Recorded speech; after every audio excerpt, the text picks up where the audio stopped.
রংপুরের আব্দুল্লাহ মামুনের পেটানো বল সীমানা ছাড়া, খুলনার দুই ফিল্ডার মুখোমুখি, ক্যাচ হাত ছাড়া।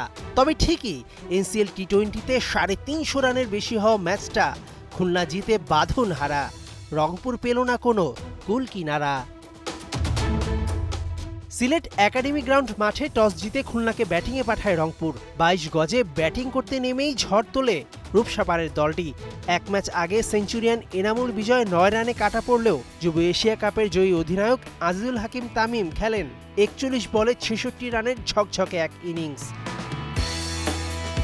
তাকে যোগ্য সঙ্গ দেন 33 বছর বয়সী মোহাম্মদ মিঠুন।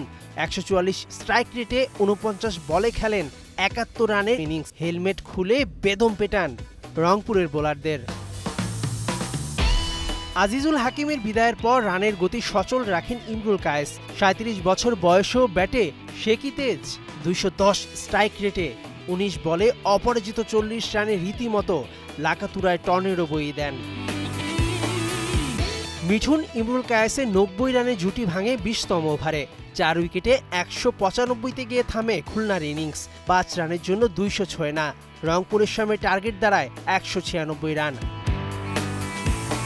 জবাবে রংপুর ব্যাট করতে নেমে কোনো রান না করে প্যাভিলিয়নে ফেরেন ওপেনার চৌধুরী রিজওয়ান। তানভীর হায়দারের 19 বলে 26 আর অধিনায়ক আকবর আলীর 29 বলে 52 রানের ঝোড়ো ইনিংস ম্যাচ বাঁচাতে পারেনি।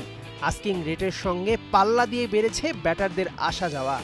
9 উইকেটে 166 করে থামে রংপুর। খুলনা ম্যাচ জিতে নেয় 34 রানে। হার সঙ্গী করে পরের ম্যাচের জন্য অনুপ্রেরণা খুঁজবে আকবর আলীরা। মেহেদী নাইম, 71।